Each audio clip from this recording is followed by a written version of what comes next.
We are here in Daniel. I wish I could just say the last chapter, but we got to finish up the last part of the penultimate chapter before we wrap this up. But this is going to be our last class because we're going to get through chapter 12, all of it. We're going to finish. We're going to get to the end. So this is where we're at. Although I still welcome all questions and comments. I love them. So we'll do all of that. But yeah, Daniel chapter 11, as we're waiting for a couple more to pop on in, if we want to turn on over to around verse 20 is where we left off. I will say we'll probably not do a ton of recap from the first half of the chapter because there's just a lot of history there, although we'll allude to some of it. And then if you were looking in that material, I did kind of list things out like essentially year by year or a couple decades by decades and things like that, if that's helpful material for you. But whatever we don't answer in those questions, feel free to ask later because we're not going to answer all of them. We just don't have time, and honestly, I don't think it's going to even be as beneficial as it would to really get to the core of what Daniel's been talking about this whole time, and that's where I want us to go here starting off. So let's start off. Let's go ahead and go to God in prayer, and then we'll get started here in Daniel chapter 11. Pray with me, please. Oh, Lord of God, you are so great and so mighty. You alone are above all the kingdoms of this earth, and you have shown time and time again that your supremacy is not only something we can hope in and trust in, but something that leads to our own redemption, O God. And we see your perfect plan working throughout these Old Testament scriptures. We see it in your Son, and we see it now today, O God, as you have given us your word to follow, to live as a church, to live as your people. We ask, O God, that we can take heart knowing that you are above all things. We thank you for this time of study, not just today, but over these last several months to reflect on your great character and your provision for your people, how you have shared with us these examples and stories of patience, of perseverance, and trust in you, O God, for we know that is what we're called to have, is trust and loyalty and faith in you, knowing that you will act, and you do act, and we have seen that no more clearly than in your Son. We ask that you help us this evening as we study to have open hearts and minds, to be able to live in a way that shows and demonstrates that we believe that you are in control. Help us to do this evening, O God. It's in your Son's name we pray. Amen. So Daniel chapter 11, right in the middle, verse 20, we left off talking about a big back and forth. Kings of the north, king of the south, and then king of the north again, and king of the south again, and over and over and over it went. And at the end of the day, it's no surprise, because what is this?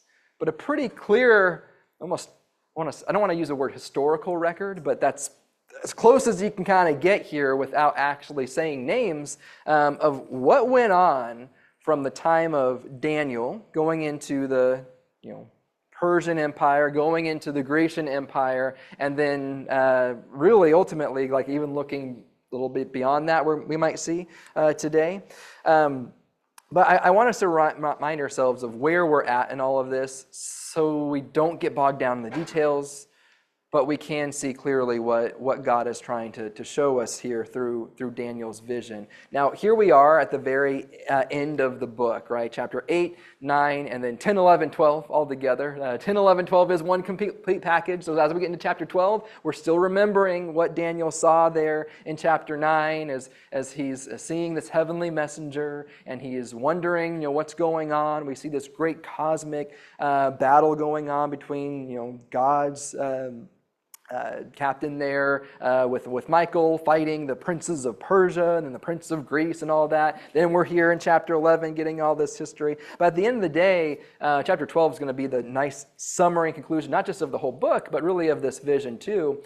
And so what's been the focus? Knowing that kingdoms rise, kingdoms fall, where do God's people fit into all of this?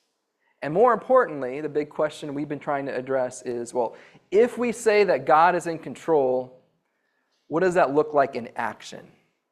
And so I think we saw a little bit about that in chapter 8, where we have this little horn, this boastful horn that's going to arise, not really given too many names. I think we kind of were able to say, based on history, it looks like a figure of Antiochus IV, which you're like, I don't know who that is, because that's not in most of the history I study. But this, Grecian Syrian king who we know during the time between the Testaments, Old Testament, New Testament, is going to be a key persecutor of God's people. So just remember that fact, because chapter 8 is going to be mirrored in chapter 11 that we're reading here, because you're going to see a lot of the same qualities and traits. In fact, it's probably the same person. In fact, pretty 99% certain it's the same person, because we use the same language here.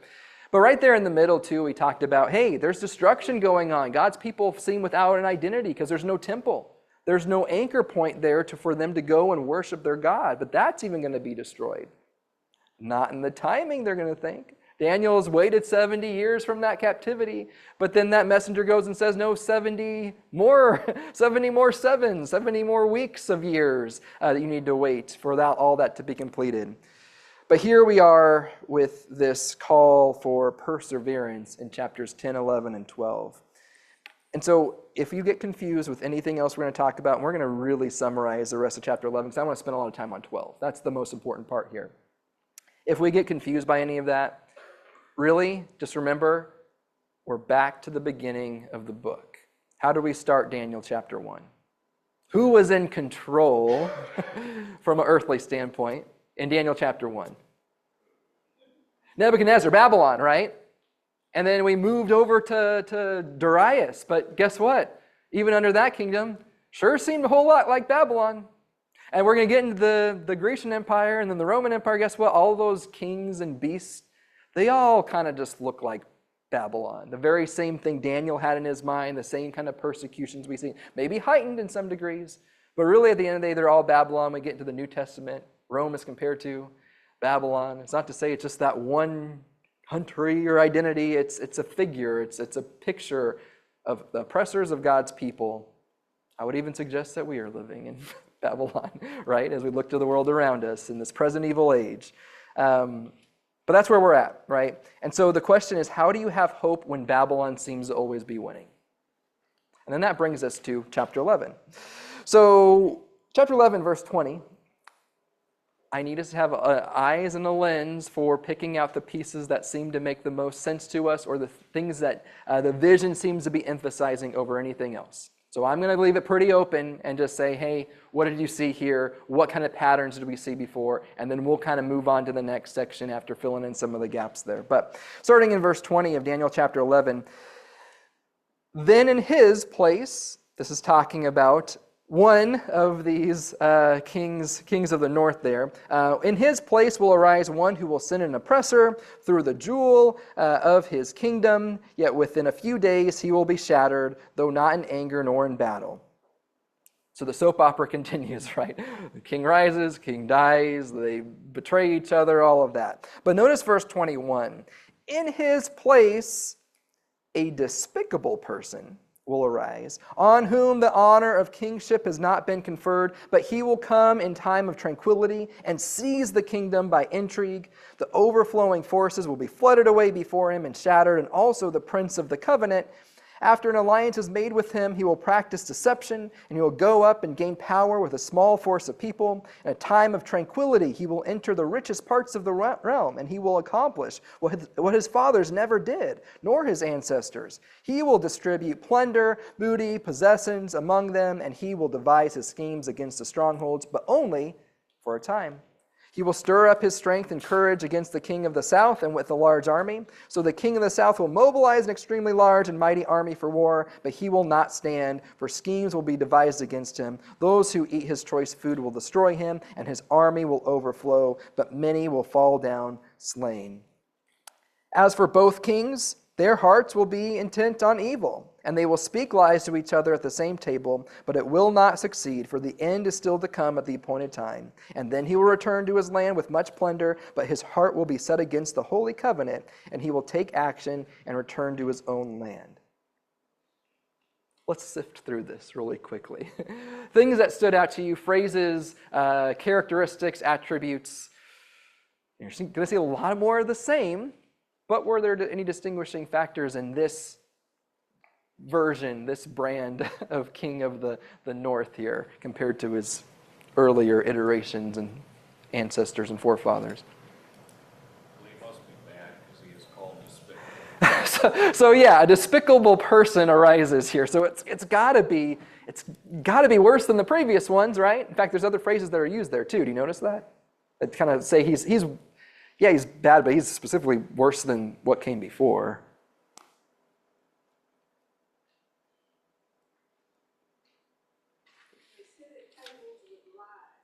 Okay, so there's lies going on, deceit, which we did see a lot of that before too, so that is in keeping. So how they're going to take over. Honestly, there's a key word that you saw over and over here. It wasn't wars, wars, wars. It was in a time of what? Peace, tranquility. So actually, these things are going on, and you might not think that, everything's these warring factions going on. No, it's actually during a time of peace. Now, that peace is not going to stand too long, because we're going to see this is brought directly to God's people. How do we know that? What phrases were used there? It doesn't say God's people. What indicates that this is going to be something that gets a little closer to home for those there in Jerusalem or Israel? So, Prince of the Covenant, well, what is that in reference to, first of all? Who is the Prince of the Covenant?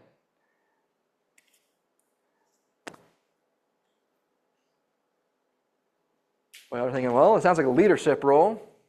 Here's the thing. Did Israel have someone from the Davidic line leading and ruling them during this time? Really? I mean, that's kind of the whole big setup for Jesus, right? But that's not who we're talking about here. Who's kind of the stand-in for leadership? Even during the time of Jesus, the very same people who opposed them because they were kind of the ones in power. It's the high priest, right? This is the Prince of the Covenant here. And so we can talk a little bit more about who this is and how he increases his power and all of that. We see that he has more success than his fathers, or he's not like the ones before him. He accomplishes what his fathers didn't before.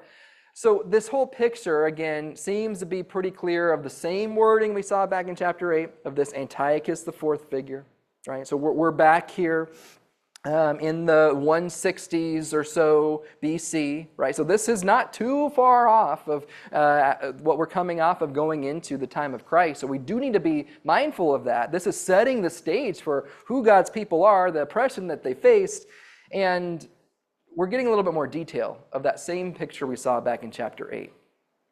But also, what did we see in chapter 8? What happened to that little horn?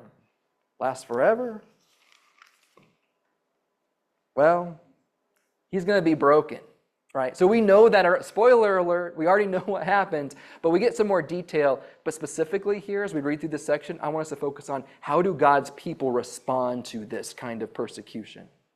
So Antiochus IV, again, this Greek leader, this Greek ruler, is coming through, amassing power, but now things start hitting home a little bit. One, he's seizing power, usurping the throne. We know that happens. We saw that back in chapter 8 with that shrewd deceit. We know that happens from history as well. Again, not going to get into all of those pieces, but there's just so much historical literature there that just, it matches exactly what Daniel 11's saying, right? It's not debatable there. We see he's fighting against Ptolemies, right? The kings of the south, the Egyptian kings there, and enters the richest parts of the realm. That's like Egypt, and plunders them. So that all fits together. But ultimately, notice also what happens in this section here too. In verse 23, after an alliance is made with him, he practices deception. Well, alliance with who? Who was just talked about in the previous verse, in verse 22. Let's get this idea of the Prince of the Covenant. Are we there in like with God's people? Or are they making some alliance with them? Well, even if they did, what happens with that alliance? Well, he's practiced deception. Probably not a good idea. What does verse 27, though, as we kind of head toward the end here? All these different things happen. Yeah, more armies occur and wars occur, but what do we learn from verse 27 about the times and the seasons appointed to rulers among men? Big picture principle here. Okay, God is in control. He is the one who appoints these times and these seasons. So we have that idea there. What do all these kings have in common? Yeah, some are called king of the north, some are called king of the south, but at the end of the day, they're all looking for power. They're all self-interested. They're all evil. Not really one greater than the other in a moral sense, maybe more in terms of power sense, but that's about it. And that doesn't last. Yeah. Yeah. And that's the language that we need to hone in on, because that's why we're being told all this. That's why Daniel's telling us there will be an end. It's not without end. Now, again, we still see some of this today. Well, yeah, is there going to be an end to that? I think we can say, though. So, again, only the truth is going to prevail here, of course. As we see all that happen, they speak lies at the same table. They're not going to succeed, right? But even in all this, God's people can rest assured, because it makes no difference that in the appointment of God's time that he's already written, right? We started off this whole section there in the end of chapter 10, just bringing this up because we'll talk more about this later on. However, I will tell you, verse 21 of chapter 10, that what is inscribed in the writing of truth, this is what's already written down, right, in God's book there. So we know what's going to happen. Any final thoughts or comments through verse 28 or so? Of course, that brings us then to the people of the Holy Covenant, set against the Holy Covenant. We'll talk about how that comes about, but this Antiochus figure is not like other leaders. They are set against God's people specifically, and we'll see how bad that really gets. But yeah, any other thoughts there? Okay. Cool. Let's keep going. Let's keep reading in verse 29, beginning. At the appointed time, he will return and come into the south, but this last time it will not turn out the way it did before. For ships of Kittim will come against him, therefore he will be disheartened and will return and become enraged at the Holy Covenant and take action. So will come back and show regard for those who forsake the Holy Covenant.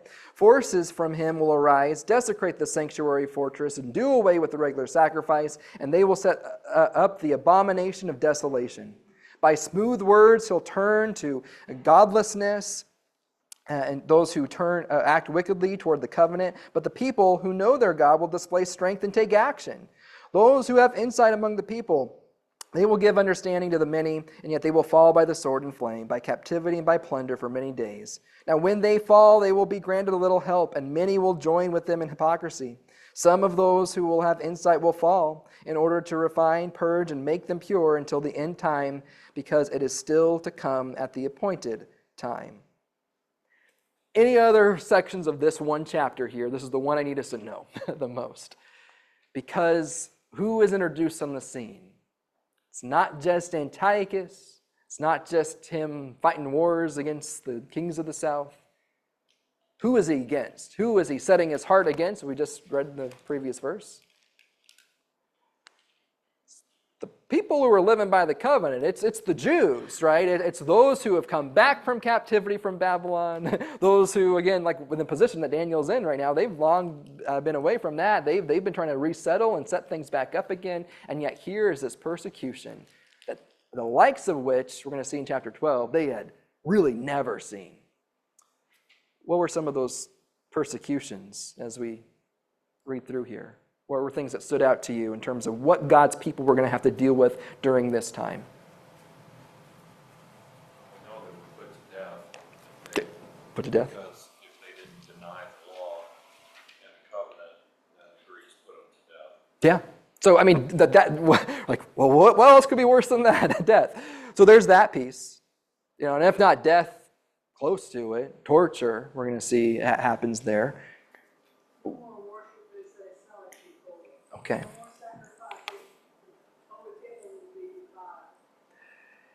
Here's a people who, after seeing the destruction of their temple, of the temple of God, and coming back and trying to rebuild that and able to restore the sacrifice. Now it's being stripped away from them again? I mean, that's disheartening all on its own, but that's also a sense of identity, a sense of morality, a sense of connection with their God. You're taking that away. And that happens. It's not just like this is metaphorical language here. Because what we end up seeing, here you have Antiochus, who essentially makes it illegal to be a practicing Jew, to worship God, imprison them. Here's how bad it got. You took the temple, and the temple of God, solely only for Yahweh God, and he sets up an idol. He sets up an idol to Zeus, his God. Remember, he's Greek, and that's who they worshipped. And he goes and sacrifices a pig on that altar. I mean, that's already bad enough putting Zeus in there, but to take an unclean animal and put him on the altar and do that, that's a desecration. That is the abomination of desolation, as we see here. And then on top of that, okay, now we have this temple to Zeus that we transformed, and I'm going to take a single Jew a day and force them to bow down to it. What happens if they don't? Well, torture, worse, death, every single day for a period of time.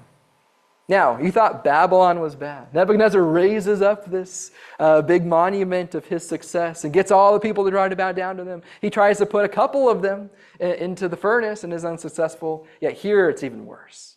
Right? That's the picture we see at hand. Other things you're noticing here about what God's people are doing. What actions are they taking? How do they react to this kind of persecution?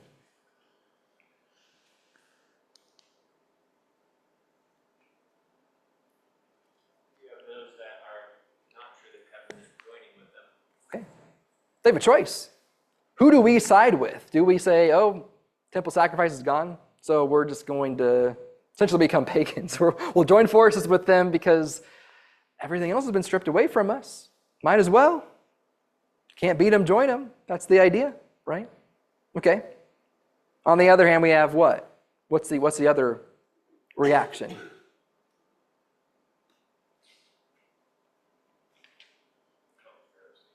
Become a Pharisee, which in essence really is where this comes from. And so I'm glad you bring up that point, Byron, because we need to hold to the law. We need to follow God's commandments and not betray him. Don't become a Greek. Don't become a Hellenized person. That's really where that comes from, right? Instead, and worship pagans, instead, hold true to the covenant God has made for us. So as we see this picture, I don't want to spend too much time on this, although in verse 30, in case you were wondering, this helps us paint the picture of history, and this comes up elsewhere in the Bible. I don't know if you know, when we're talking about the ships of Kittim, what Kittim is in reference to. Cyprus? Oh, okay. So yeah, it is a city in Cyprus. And guess, for a Jewish person, where is Cyprus?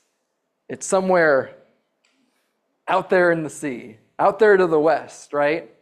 And really, over time, that became known as, well, pretty much any country to the west, because they are isolated, they're not seafaring people.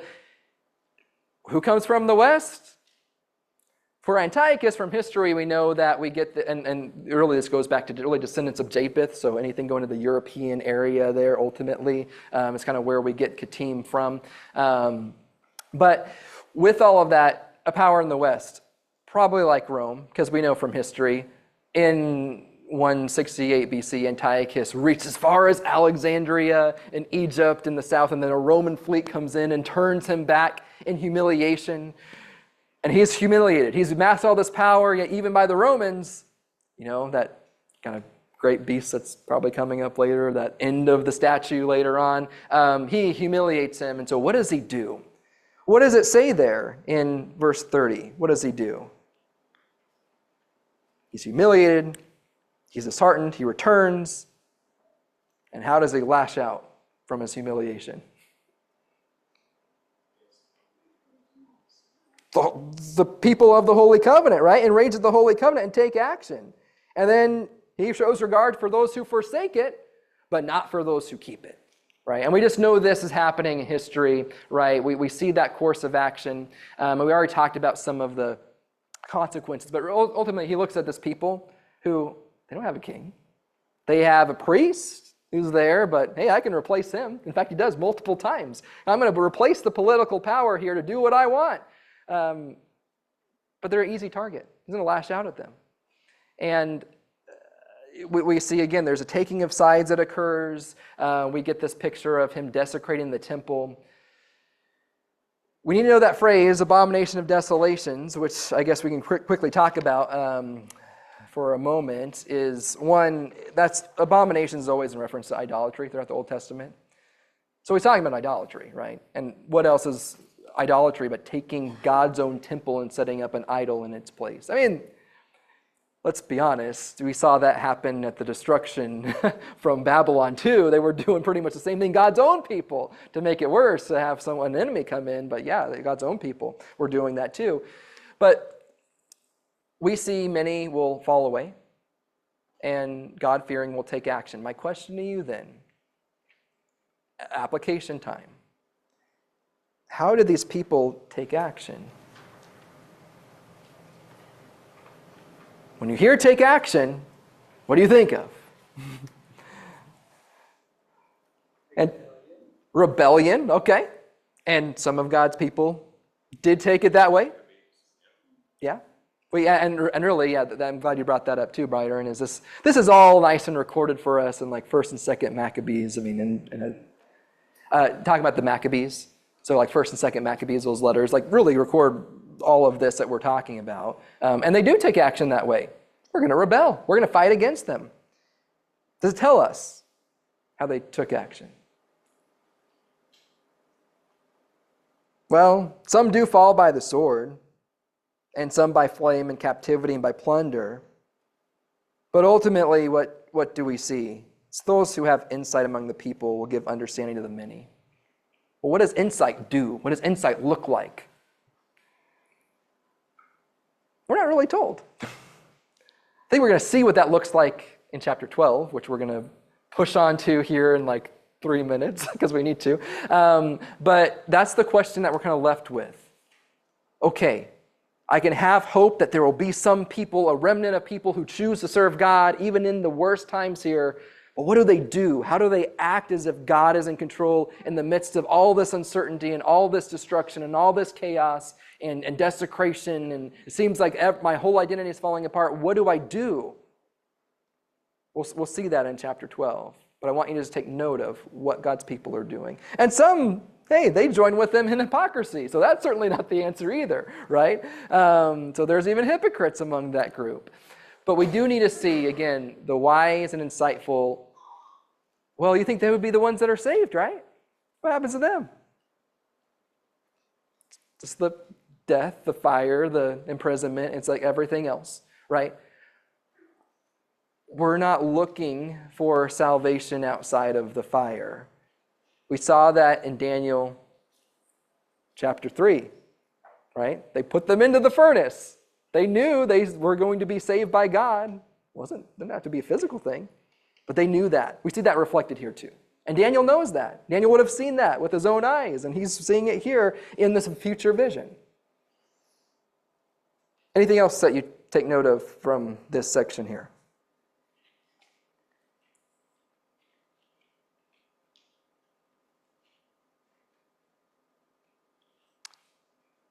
Look at verse 35.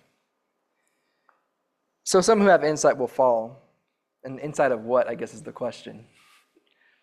Who God is, how he acts, that might be a good guess there. But notice what happens.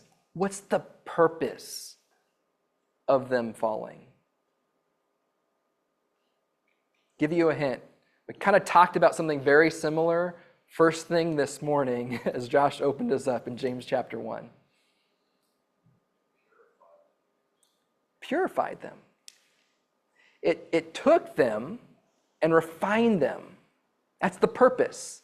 Just like the captivity that Daniel went through. That was for the purpose of purifying a remnant for God, right? And we see no different thing here. So what does that tell us?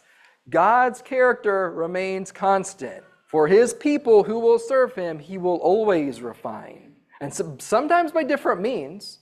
But certainly here, these are probably not the means that we wish to be purified by. But they could be. They could be. Right?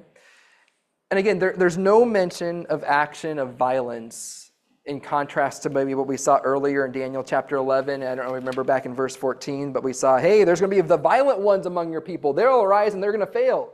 So obviously that's not what God had in mind. But here, we're left with that question, well, who are the insightful ones? What are they doing? How are they living?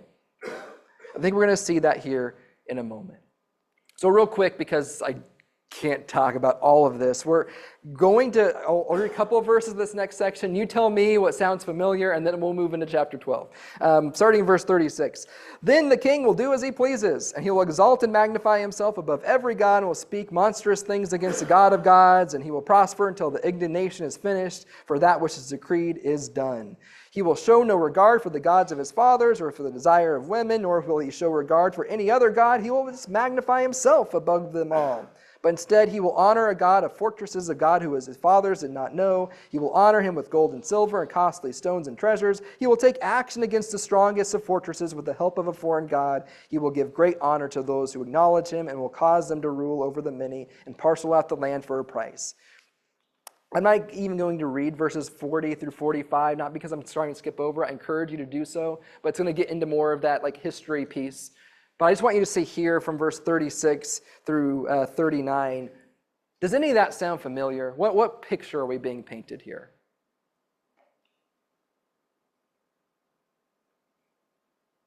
What kind of person is this? Sounds like Nebuchadnezzar, like his heir. Well, we already got that with Belshazzar. Oh, and then we already kind of got that even too a little bit with at least the people surrounding Darius, right, and influencing him. So whether it's the key figurehead or it's the people around them, this is what people do. This is what people do today. We're not in a different place here. They set themselves up as gods. We're going to see that come to an even bigger climax, both with Antiochus, who this is probably in reference to, maybe, but we also see it come to a head with the Roman Empire. Because as we read Revelation, what the 7 churches of Asia were about to deal with, you got Roman emperor worship. They're putting up temples. A lot of the cities that we see, we read letters for, Ephesus, even connections with Philippi like we were talking about this morning. They're priding themselves on setting up, erecting temples to worship Caesar. I mean, that sounds like this, right?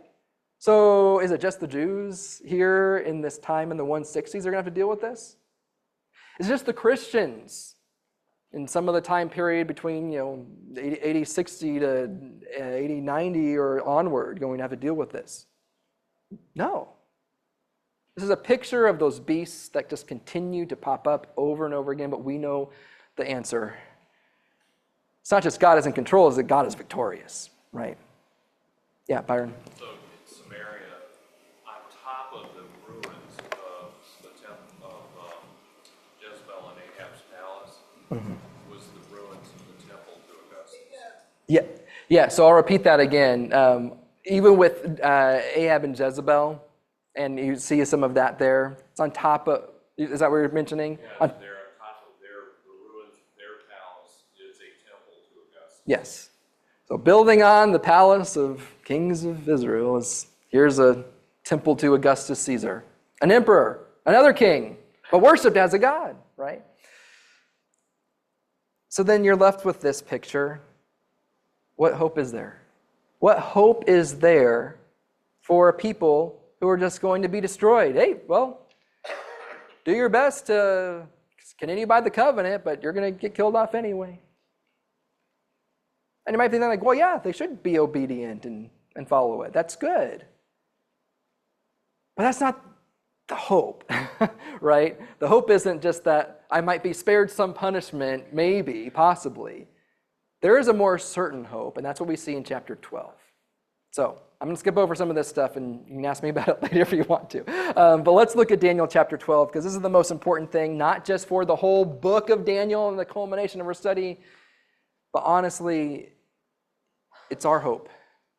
It's our one singular hope on full display here, and there's no clearer picture of what that hope is and anywhere else really in the Old Testament besides this one place. I think you'll know what that hope is as I read the first 4 verses. Read those with me. Now at that time, Michael, the great prince who stands guard over the sons of your people, will arise. And there will be a time of distress such as never occurred since there was a nation until that time. And at that time, your people, everyone who is found written in the book, will be rescued. Many of those who sleep in the dust of the ground will awake, these to everlasting life, but others to disgrace and everlasting contempt. Those who have insight will shine brightly like the brightness of the expanse of heaven. Those who lead the many to righteousness like the stars forever and ever. But as for you, Daniel, conceal these words and seal up the book until the end of time. Many will go back and forth and knowledge will increase. Pause right there. It's a continuation of the vision. We already talked about Michael earlier back in chapter 10, right? We're just continuing all the way through.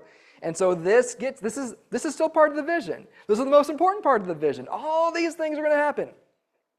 And yet, what do we see a picture of? Gave you a hint on the board behind me because I clicked too soon. What is this? They're asleep in the dust. And yet what happens to them? They wake up, right? This is resurrection. And I'll suggest to you, there's really no more explicit reference to resurrection anywhere else in the Old Testament besides here, although I will suggest to you that resurrection is everywhere from the first pages of Genesis onward. In fact, actually, do you see Genesis in this? Any key words stand out to you there? We're talking about death. Yeah, Austin said, from the dust. What was the curse in Genesis chapter 3 said to Adam and Eve? From dust you shall return. So you're going to go back to dust. But here we are on the other side of that. And now from the dust you are awakening. And so this is where our hope is. And I'm not just talking about for those in the time of Daniel or those in the time of Antiochus or those even in the time of the Roman persecution. I'm talking about for us. All right, so let's kind of build this picture here really quickly. So we'll spend a little bit more time in detail on this chapter because it's only 12 verses. So we can do this if we can do chapter 11.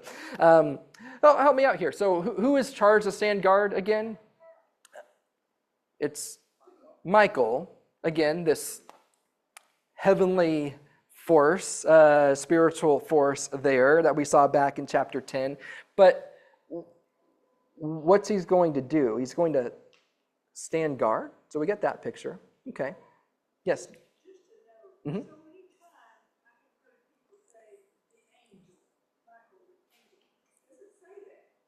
It's true. And I'm trying to think too, how is he referenced in Revelation 12? Because you're right, in Daniel, it's only the prince or the chief of the princes. I was just trying to get is it? It's Michael and his angels. And his angels. And then, yes, okay, that's right. Yeah, it was Revelation 12. Okay, I got that part right.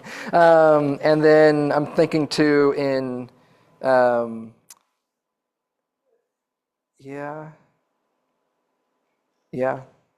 okay, it's Jude. That's the one. I knew there was one. Jude does call him Michael the Archangel. So that is interesting. I'm glad you brought that up, though, because that's not the language that's used here. And honestly, what does that even mean?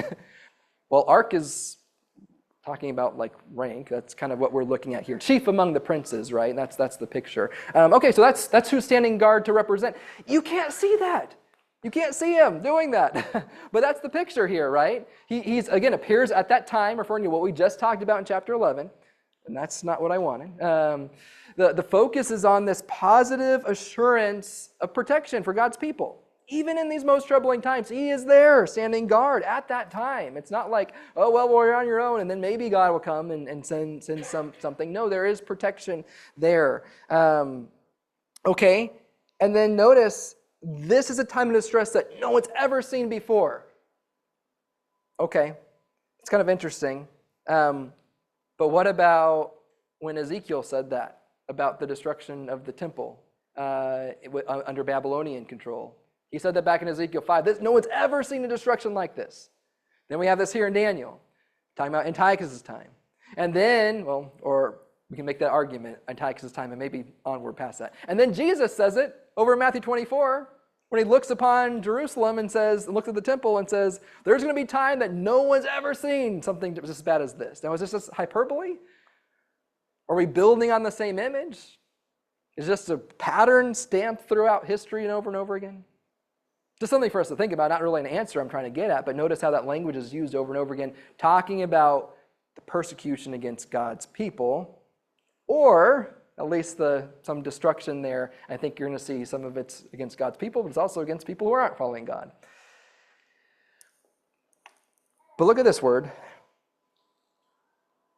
At that time, your people, everyone who is found written in the book, will be rescued. Does anyone have a different word than rescued in verse 1 of chapter 12? Delivered, rescued, delivered, all great words. Spared. You know, this is the same exact phrase we see over and over again in the New Testament, right? Look at the Greek translation of what this is in Hebrew. It's the same exact phrase of what you read over in Mark 16:16. Will be saved. Now, I don't think we see a reference to baptism here or belief, but it's all of that in action, right? Before even getting to that point. This is who will be saved, those who persevere, those who are found written in the book. That's what this is a picture of, right? So let's get down to the big piece here. Is we see Jesus referencing this later on.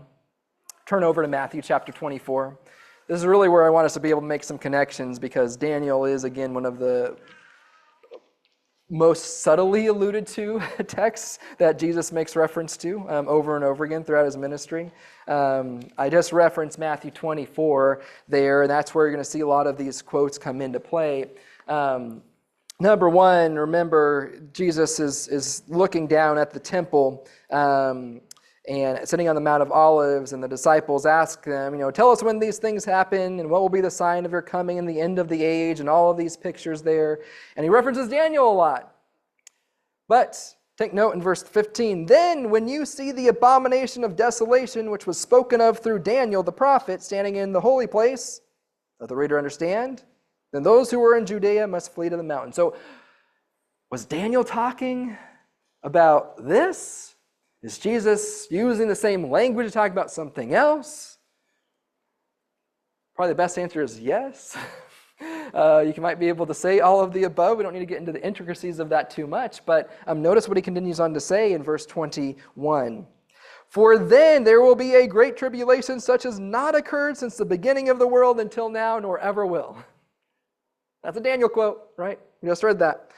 But notice what comes after, how Jesus is also applying this to what I would again suggest is the destruction of the temple in 70 AD under Roman forces. But notice what he says, to the people who would persevere and hear. Unless those days had been cut short, no life would have been saved, but for the sake of the chosen, the elect, those days will be cut short. Notice what the concern is with all of these things. Whether we're talking about what Jesus is saying, we're talking about Daniel saying, how is all of this, despite destruction and great turmoil, who is considered, who is thought of in these times? It's God's people, right? It's the chosen, the elect, the saints of the Most High, as we saw that back in chapter 8 as well. So won't worry too much of all of this. Although if you have questions about how Matthew 24 comes into play, then I guess you can ask me or ask someone else. But let's talk about what we see here in verses 2 and 3. This is resurrection. You might ask the question of what resurrection is being talked about here? What resurrections could we be talking about? Just to really broaden our perspective here in terms of what we see in the Bible and Scripture. Well, he says some. Okay. As opposed to all, unless that's just a translation difference. Are you doing ESV? ESV, New American Standard, says many of those who will sleep. Yeah, so you get some or many. That doesn't sound like all. Which is where some people go with this, saying, well, if it's not everybody, then this can't be the final resurrection, can it? Maybe we're referencing what? And then in Matthew, when some people arise, when Jesus, is crucified. Spiritual resurrection only that happens. Go to Romans chapter 6 and talk about how we are dying, being buried and being raised with Christ in baptism. Maybe it's that.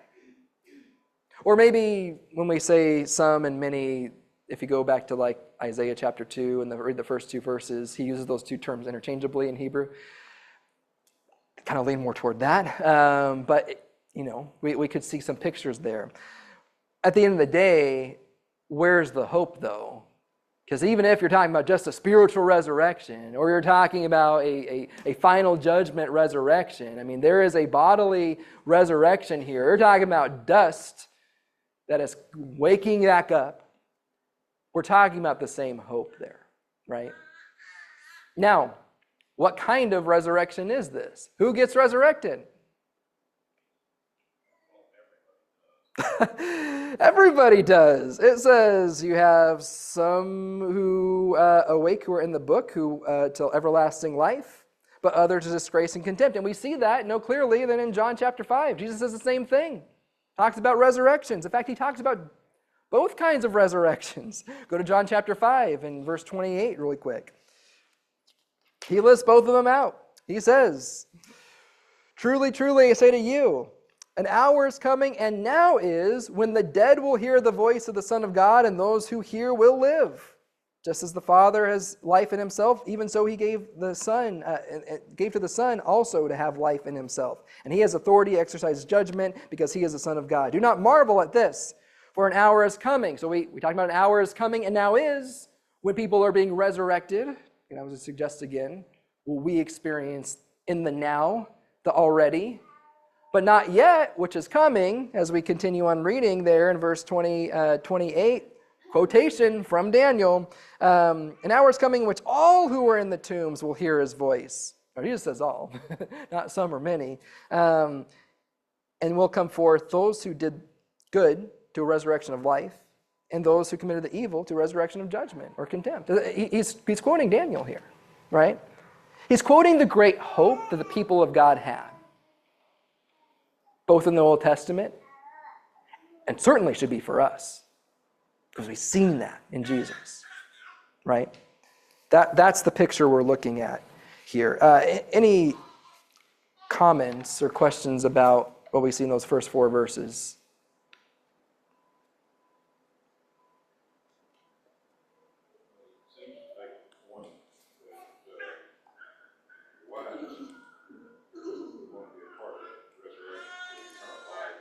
Yes.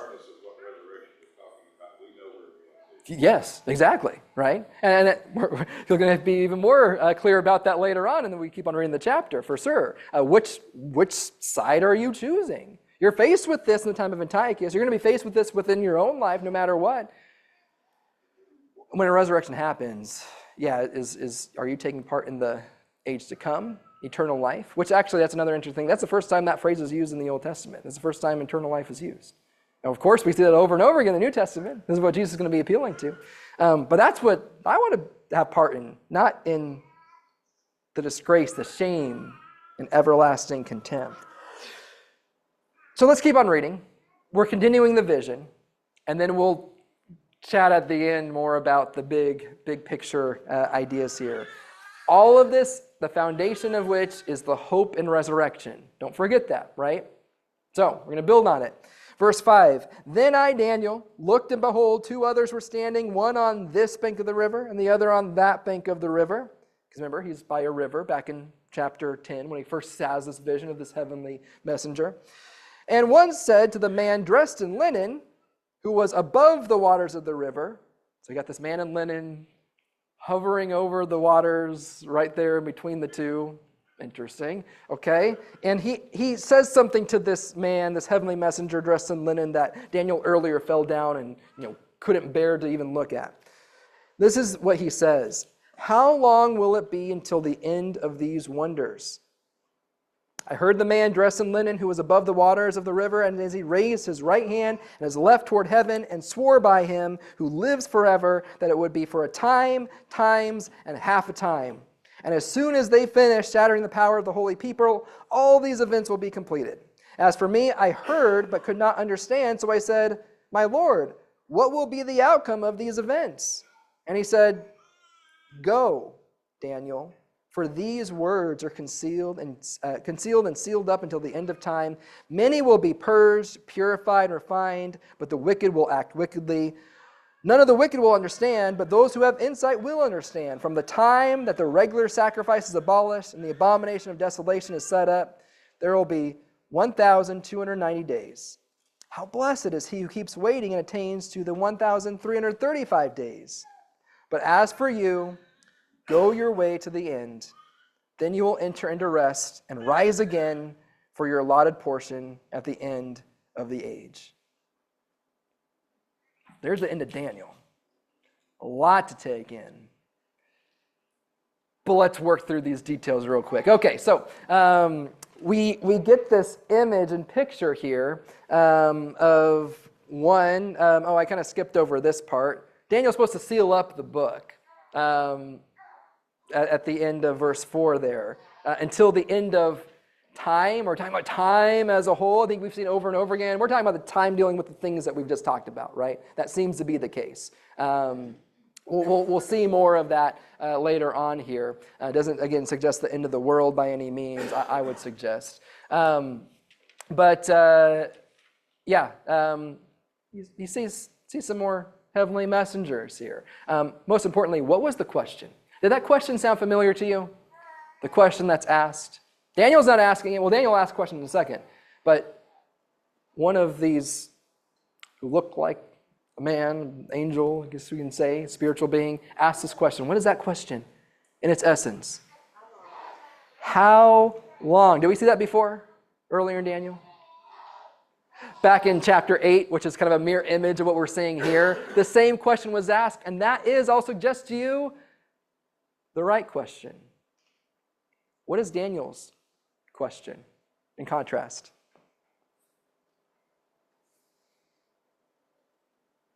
See that there. Verse 8. Not how long, but what's the end result? What's the difference between those two questions? What does one acknowledge that maybe the other one doesn't at least explicitly acknowledge?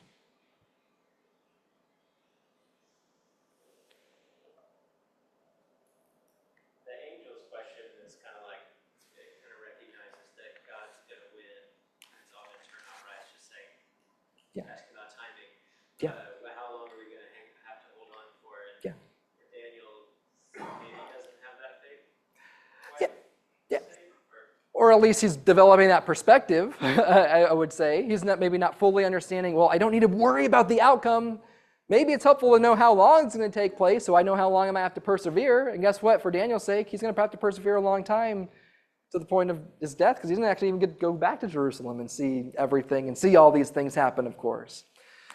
But that question again of, I'll skip over this, how long is not, why is this happening to me? Or why is this going to happen to God's people? Why are you forsaking your people, God? That's not the question. Or when is this going to happen exactly so I can be prepared, so I can live a frivolous life before that and then really get my life straight after? That's not the question. It's how long is this going to happen? In fact, actually, let's talk about the how long piece. What is the marker for how long? What has to happen?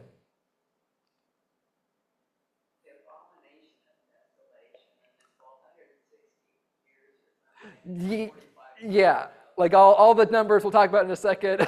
But it's like, no, these things are happening, and it's going to be for a time. In fact, that time marker there, as we look there at verse 7, is he swears, right hand and left hand up, by who? It's the one who has the character to act. It's God. He's the one who lives forever, and so do therefore his promises to his people.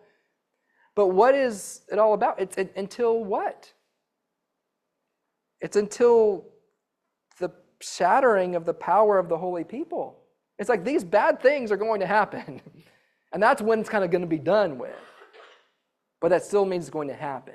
It still means that there's hope behind that. I will ask real quickly there how long specifically. Now, we did mention the number of days, but there's another time reference there in verse 7. What is that? Time, times, and half a time. Now, how long is that? My watch doesn't work that way. I don't calculate things like that. That's the best answer. Number one, it is vague, intentionally vague, I would suggest. Although you might be able to look and see, okay, if we're really going to try to put numbers to those phrases, well, time is 1. Times is 2. I guess you could more than 2 possibly. And then half a time would be half of 1. So that's 1 plus 2, 3, and then 3.5, right? Have we seen 3.5 other places? Yeah, so 1,260 days, or 1,290 days is close to 3.5 years, approximately. I don't know what to do about the other 45 days. We can talk about that in a moment too. But we saw that back in terms of the beginning of the whole picture. Daniel was doing the fasting and all that stuff. We asked that question last time, I think, about like why was it that long of a time? It wasn't 3.5 years, but it's 3.5 weeks, right? 2 weeks, and then halfway through the week, then that's when he has this vision. It's a picture of what? What is 3.5 half of? 7. God's number, God's time, right? That's what we're talking about. It might seem like a long time, but it certainly isn't the fullness of time. It's not all that there is. It's not forever. Here's God's number, right? These things are temporary. And guess what that phrase shows up in over and over again? It's Revelation. John used that same language there. And so, as we see this, we talked about like the shattering of the holy people. We sounds a whole lot like what the fourth beast does and the devouring and crushing and trampling. Could be in reference to that. Could be, hey, what Antiochus does is a pattern for what Rome's going to do even more. Doesn't really matter. It's just the shattering of God's people is going to happen. And again, we see some other pictures there, but I don't even want to worry too much about the specifics. What I want to look at is, okay, Daniel asked this question, what's going to happen? And I want you to read again that verse and give yourself permission to be having a headache after you leave here today, because notice what Daniel says there in verse 8. As for me, I heard, but I could not understand. And if that hasn't been the study of Daniel in some sense, time or another, then I don't know. That's how I've felt over and over again. But he asked the question, maybe the wrong question, right? But in fact, what is the answer that he gets from that? You don't really need to worry about it. You don't need to worry about when these things are going to happen, what the outcome is. In fact, really, kind of the answer is, you already know the answer. You already know the answer. In fact, the answer really is go. Go your own way, or live your life in peace and perseverance, knowing that God will be victorious. But again, the question is, what is this hope? If this hope is resurrection, and our hope again and acknowledgement is that God is in control, then what does living a life of hope look like? It's trusting God. How does that then manifest in your life? Trust, faith. Listen to Byron's sermon this morning. The obedience of faith. But not just the obedience of faith in like I'm obeying a list of commandments and checking boxes off the list. That's how the Pharisees end up taking this so they can attain to that, right? And they miss the whole picture. It's living a resurrected life. It's living right now, knowing what the outcome is. And we're not just waiting for the resurrection. I mean, obviously, certainly the fullness of it we are. But we are already resurrected. Going back to that idea of like spiritual resurrection we see. And if that's not manifesting in our life, in restoration and in newness, and the way we act and the way we live, according to God, Jesus' new commandment he gives to them, love one another even as I have loved you. then we're not going our own way. We're not living in hope. We're not acting like God's in control. Right? That's the picture we see painted here. Go on. I love the practical side of the answer that makes a little bit more sense to us. Go your way, but then it's like, listen, many are going to purify themselves, and those people are going to understand. Yeah. And the wicked are going to be wicked. You know, we ask all these questions Yep. and can have all this angst about what's going on in our time and all that kind of stuff. And I think this is a good reminder to us, like, hey, the wicked are going to be wicked. Yeah. And few, some, or many, will follow him. And those are the only ones that are going to understand. Yeah. Acting wicked and being wicked is never going to bring you understanding. Yeah. Which is what Daniel's seeking and asking the question. And his answer, purify yourself, and that ultimately will lead to the understanding that you seek, while wickedness never will. And I would make the argument too is kind of like, keep doing what you're doing, Daniel. There's a reason why he's been called this beloved one, or one who is highly esteemed, because he has been living that way. And it's not just like, oh, do I have to do something extra special on top of that? And you're like, no, you continue. You persevere. In fact, isn't that the picture that we see as we look toward the end here, as we kind of wrap up real quickly? I guess I should say the only outcome Daniel needs to be concerned with is this individual responsibility to his God, which of course is going to manifest itself in terms of his responsibility to his community as well. Right? He is alone here, but we're going to see God's people, our God's people, not God's person. That's going to be an important thing. That's why there's the church, right?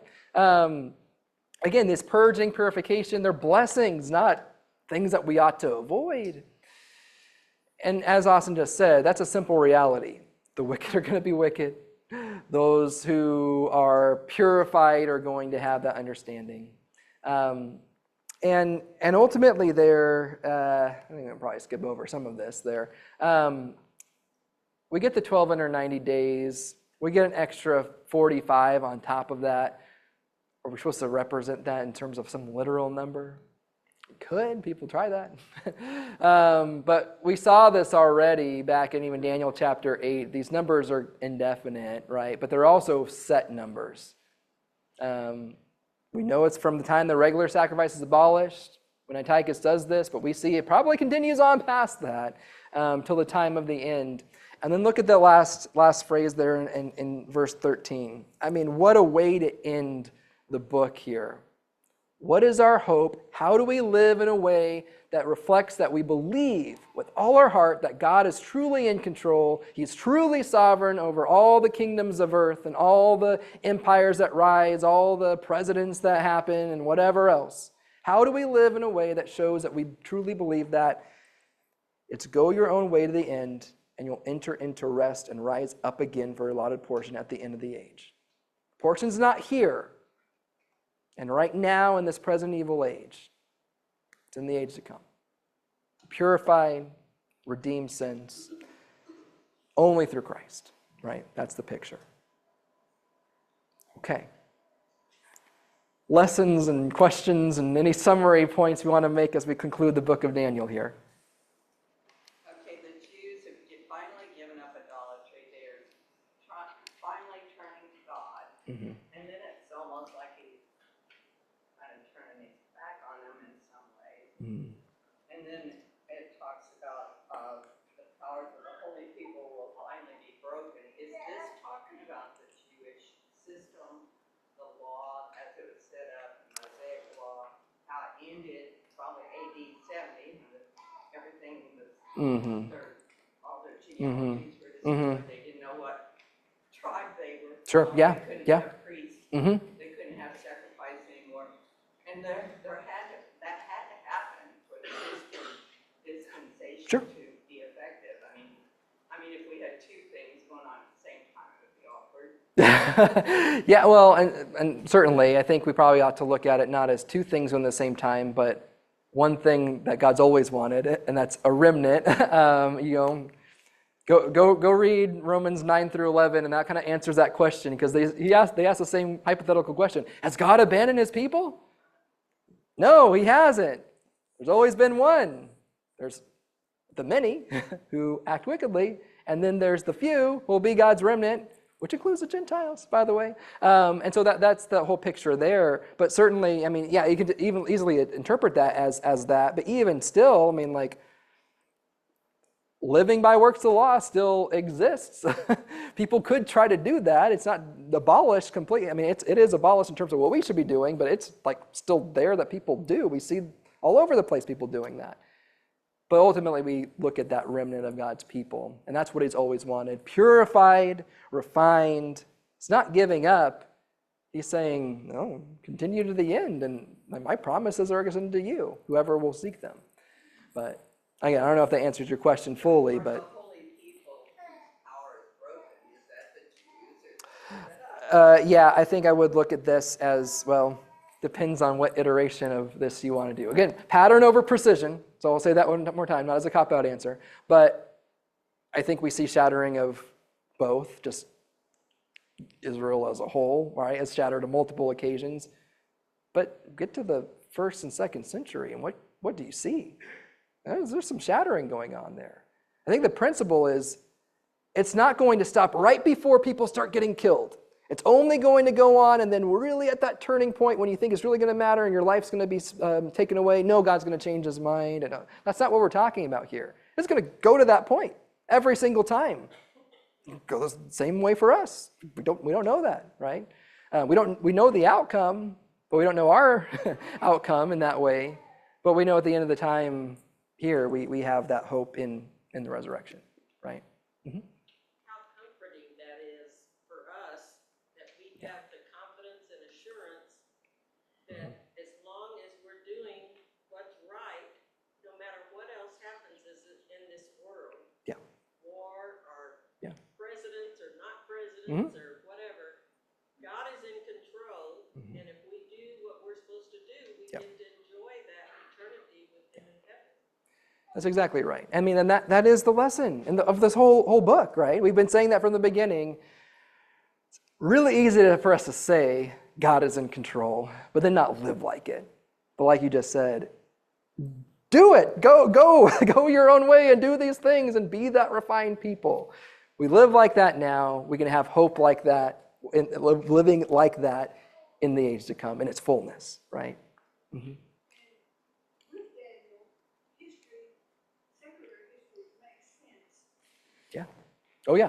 Oh yeah.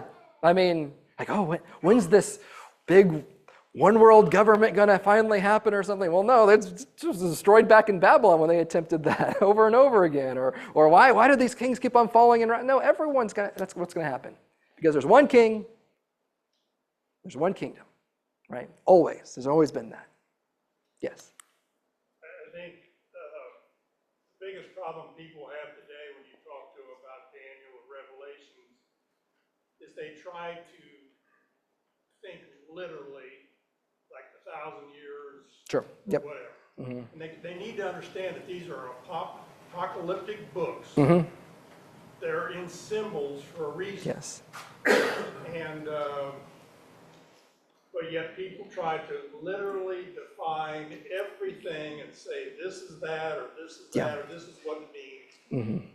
And it's just can't. That's not the purpose of that book. You're going to miss a whole lot when you do that, right? And for multiple reasons. And I hope, quick quiz question before we end, to show me that you learned something from our eighth month journey of going through this. We say apocalyptic. What does that word mean? Revealing. What's revealed to us right here? What's revealed? It's that God is in control. To really end on the high note there that I was trying to get to. Oh, hold on. We're almost there. What it's revealed is the Most High is ruler over the realm of mankind and bestows authority on whom he wishes. That's the lesson of Daniel. That's what I enjoy getting to go over with you all, and been blessed to share this class with Austin. And really do hope that you appreciated that time and were able to get something out of it. But yeah, I'm encouraged by this very thing that Daniel taught us, and know that we need that reminder. I was going to say every once in a while, but probably every day at this point. But anyway, thank you all for your comments, participation throughout this whole time. We'll go ahead and close the class right now. Thank you.